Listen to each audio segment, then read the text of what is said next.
వీటన్నిటిని తిరగరాయాల్సిందే అని పదే పదే ఢిల్లీకి వెళ్ళి ప్రధానమంత్రిని మొదలు పెడితే జలశక్తి మినిస్టర్ వరకు గతంలో ఉన్న మంత్రిని ఇప్పుడున్న మంత్రిని పదే పదే ఉత్తమ్ కుమార్ రెడ్డి గారు నేను ఉన్నతాధికారులు వెళ్ళి కలిసి కృష్ణా పరివాహక ప్రాంతం 70% మాది ఉంది, 30% ఆంధ్రప్రదేశ్ ఉంది. నీళ్లు మాత్రం 66% ఆంధ్రప్రదేశ్ తీసుకుంటుంది, 34% మాకిస్తుంది.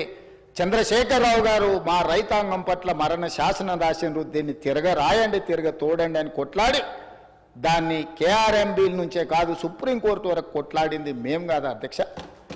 మేం కష్టపడి కొట్లాడి నిరంతరం చేస్తుంటే మీ తప్పిదాలు ఎక్కడ బయట పడతావో అని చెప్పి ముందుకు ముందే ఎగబడి అబద్ధాలు చెప్పి ఎదురు దాడి చేసి ఎంతకాలం బతుకుతారు అధ్యక్ష?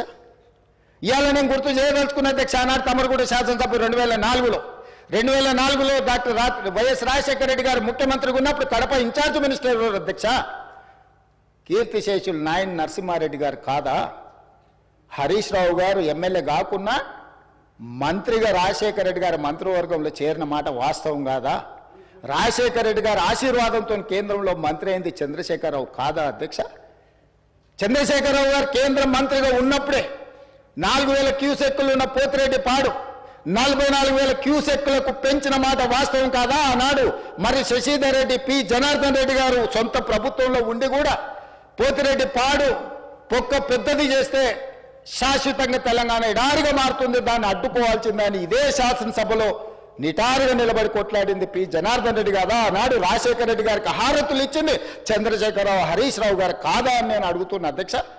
ఆనాడు మంత్రివర్గంలో ఉన్న మీరు, ఆనాడు కడప జిల్లా ఇన్ఛార్జ్ మంత్రిగా ఉన్న నాయన్ నరసింహారెడ్డి గారు, మీరు శాశ్వతంగా తెలంగాణ హక్కులను తాకట్టు పెట్టి తెలంగాణ ఎడారిగా మార్చి నా పాలమూరును, నల్లగొండను, రంగారెడ్డి జిల్లాను వలసల జిల్లాలుగా మార్చి, ఫ్లోరైడ్ జిల్లాలుగా మార్చి ఈ రైతులను పొట్టన పెట్టుకున్నది మీరు కాదా? మీ నీతి, మీ జాతి తెలంగాణ సమాజం మర్చిపోయిందని మీరు అనుకుంటున్నారా? ఆనాడు మేము లేమా ఈ సభలలో? శాసనమండలిలో నేను లేనా? ఈడున్నోళ్ళు చాలామంది ఆనాడు శాసనసభ్యులు కాదా? శ్రీధర్ బాబు గారు, ఉత్తమ్ కుమార్ రెడ్డి గారు ఆనాడు ఈ సభలో లేరా? వెంకటరెడ్డి గారు లేరా? అధ్యక్ష, ఎవరిని మభ్యపెట్టాలని ఈరోజు మాట్లాడుతున్నారు అధ్యక్ష? ఉమ్మడి రాష్ట్రంలో రాజశేఖర రెడ్డి గారి మంత్రివర్గంలో రాజశేఖర రెడ్డి సహకారంతో కేంద్ర మంత్రివర్గంలో ఉన్న చంద్రశేఖరరావు, హరీష్ రావు గారు ఆనాడు అడ్డుకుని ఉంటే పోతిరెడ్డి పాడు పొక్క పెద్దదై ఉండేదా? తెలంగాణకు అన్యాయం జరిగి ఉండేదా అని నేను అడుగుతున్నా అధ్యక్ష. అది పక్కన పెట్టండి అధ్యక్ష. కాంగ్రెస్ పార్టీ శ్రీమతి సోనియా గాంధీ గారు ఆనాడు ఆల్ పార్టీ కమిటీలో ఉత్తమ్ కుమార్ రెడ్డి గారు తెలంగాణ తరఫున రిప్రజెంట్ చేసిండ్రు.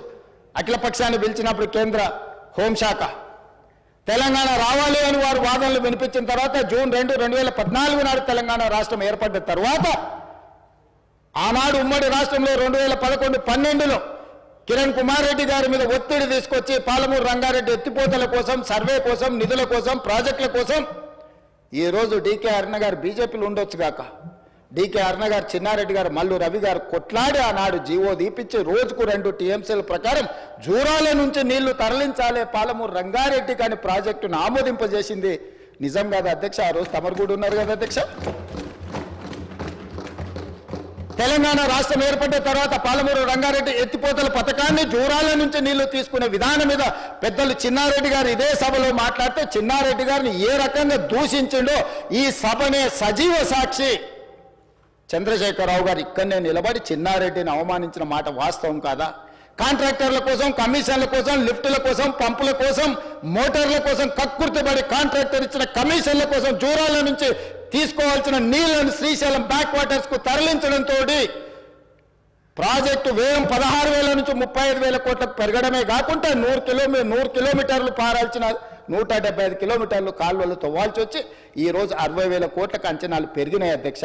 2 టీఎంసీలను 1 టీఎంసీకి తగ్గించి శ్రీశైలంకు తరలించడం వల్ల ఈరోజు ప్రాజెక్టులు కట్టిన నీళ్లు తీసుకోలేని పరిస్థితి మనకు దాపురించిన మాట వాస్తవం కాదా అధ్యక్ష? అధ్యక్ష, తుంగభద్ర కానీ, లేకపోతే సుంకేశ్లో కానీ, లేకపోతే కృష్ణానది జలాలు కానీ కర్ణాటక రాష్ట్రం నుంచి మొట్టమొదట మహబూబ్నగర్ జిల్లాలో అలంపూర్ గద్వాల ప్రాంతంలో వస్తాయి అధ్యక్ష. మొట్టమొదటి ప్రాజెక్టు జూరాల దగ్గర. తెలంగాణ రాష్ట్రంలో కర్ణాటక నుంచి వచ్చే ఏ నీళ్ళైనా మహబూబ్నగర్ జిల్లాలో ఉన్న అలంపూర్ గద్వాల దగ్గరికి మొట్టమొదట నీళ్ళు వస్తే నీళ్లు వచ్చినట్టే ఒడిచిపట్టుకొని తెలంగాణ రాష్ట్రానికి పాలమూరు జిల్లాకు, రంగారెడ్డి జిల్లాకు, నల్గొండ జిల్లాకు, ఖమ్మం జిల్లాకు తరలించుకుంటే ఈనాడు పోతిరెడ్డిపాడు లేకపోతే ముచ్చుమరి మాల్యాల నుంచి రాయలసీమకు తరలించకపోయే అవకాశమే లేకపోతుండే అధ్యక్ష. మహబూబ్నగర్ జిల్లాలో కర్ణాటక నుంచి ఎంటర్ అయిన నీళ్లు ఈరోజు తిరిగి మళ్ళీ రాయలసీమ పోయి మళ్ళీ వెనక్కొచ్చి మళ్ళీ శ్రీశైలంకి వచ్చినప్పుడు ఒకవైపు రాయలసీమ ఇంకొక వైపు మహబూబ్నగర్ ఉంటే మొత్తం కల్వకుర్తి లేకపోతే పాలమూరు, రంగారెడ్డి అన్ని ప్రాజెక్టులు కలిపితే కూడా రోజుకు 2 టీఎంసీలు తీసుకునే కెపాసిటీ మన ప్రాజెక్టులలో లేదు.